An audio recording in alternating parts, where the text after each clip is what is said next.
andan? ¿Qué onda, mis cuates, mis panas? ¿Cómo andan? Bueno, hoy un tema que se trató en clases que estuvo muy debatido, muy cuestionado, sí, es el tema de las fuentes. Entonces venía a compartirles algunas de las dudas y aportes de mis alumnos, y que está muy bueno esto, ¿no? La pregunta del millón fue que una alumna mía me plantea: ¿y cómo saben los historiadores que esas cosas pasaron? O sea, ¿hay algo que le haya dicho? O sea, porque ustedes no tienen una máquina de tiempo. Eso creen ustedes. No, sí hay una forma de poder ver el pasado, pero no se va a ver con claridad o no se va a ver tal cual fue, sino que son evidencias. Como cualquier investigador, el historiador busca las evidencias que le ayuden a develar lo que pasó. Y a través de ellas lo que hace es tratar de interpretar, ¿sí? Tratar de interpretar o encontrarle un sentido a esas evidencias, ¿no? Es como armar un rompecabezas. Estas evidencias nosotros llamamos fuentes. Estas son las ayudas que tenemos nosotros, o la forma de mirar por la ventana hacia el pasado. Esas fuentes, como decíamos, es que nos ayudan a saber qué es lo que pasó, ¿sí? Son rastros, huellas o vestigios. Estas fuentes se clasifican en dos tipos: fuentes primarias y fuentes secundarias. Las fuentes primarias son contemporáneos a los hechos, es decir, que se producen en el momento de los hechos. Puede ser que el hecho mismo las haya producido o alguien que sea testigo de ellos los haya producido, ¿sí? Y nosotros tenemos varias. Primero las escritas. Y dentro de ellas tenemos los documentos, las publicaciones periódicas, bueno, que cuando surgió el periódico, o memorias o diarios personales, ¿sí? Y también muy importante la correspondencia, que es utilizada mucho hoy en día para saber los contextos que rodean a esas correspondencias. No es para poder inmiscuirse en los datos personales, aunque si tal vez hay alguien muy importante, tal vez sí, ¿no? Obras literarias que se producen también en el momento y que ayudan a poder ver cómo está funcionando y cómo está influenciando el contexto dentro de ellas, ¿no? Y por otro lado también tenemos las famosas iconográficas, por ejemplo las obras plásticas o gráficas, ¿no? Acá está el Da Vinci, o las pinturas, que siempre generalmente son como testigos, o como en cierta medida hay como una interpretación. El arte es una interpretación, un producto cultural, pero de época, ¿sí? Entonces como que acá se ve esa manifestación y nos ayuda a ver, ¿no? Las fuentes orales que tenemos directas o grabadas, ¿sí? Que son aquellas testimonios producidos en el momento, entrevistas, ¿sí? Pueden ser redactadas o grabadas.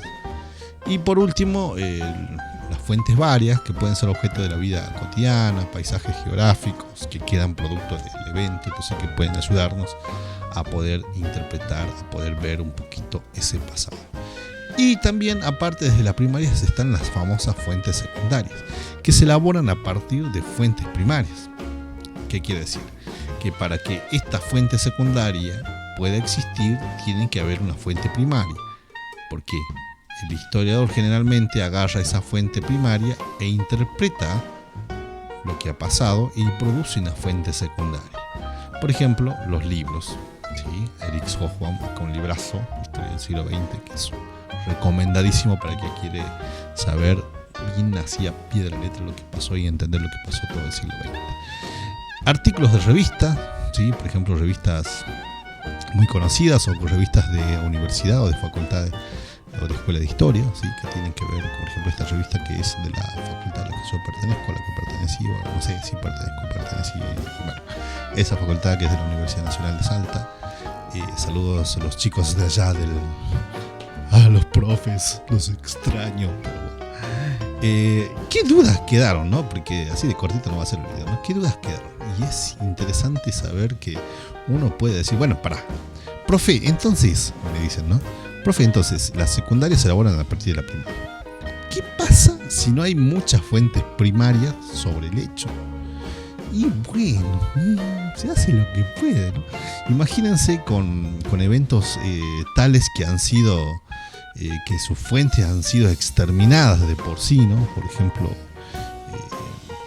estamos hablando o han sido borradas las fuentes, ¿no? Porque estamos hablando del proceso evolutivo, estamos hablando de civilizaciones desaparecidas, la Atlántida, bueno, ese tipo de cosas que algunos hacen muchas teorías. Cuando no hay muchas fuentes, se interpreta a partir de lo que se tiene, y si no se tiene nada, bueno, se hace una recopilación utilizando otro tipo de fuentes que voy a poner aquí. Pensemos, una civilización desaparecida, bueno, debe haber dejado algún rastro, pero no evidencias como en este tipo de casos. Pero sí, a través de la antropología yo puedo evidenciar el estudio de las sociedades actuales, ver hasta qué punto algo de esa cultura ha sobrevivido, ¿sí? Entonces, a partir de la demografía, estudios demográficos de hoy en día que me ayuden a ver cómo estaba compuesta la población anteriormente, de la economía, de la geografía, del paisaje que poblaron o que en donde estaban ubicados. Y otra cosa que me preguntan y que me dio la vuelta a la cabeza, bueno, entonces las secundarias son interpretaciones, y viene ahí la pregunta, ¿son interpretaciones? ¿Sabes lo que es una interpretación, no? O sea que el historiador interpreta de acuerdo a lo que él cree. Y bueno, es una persona como cualquier otro.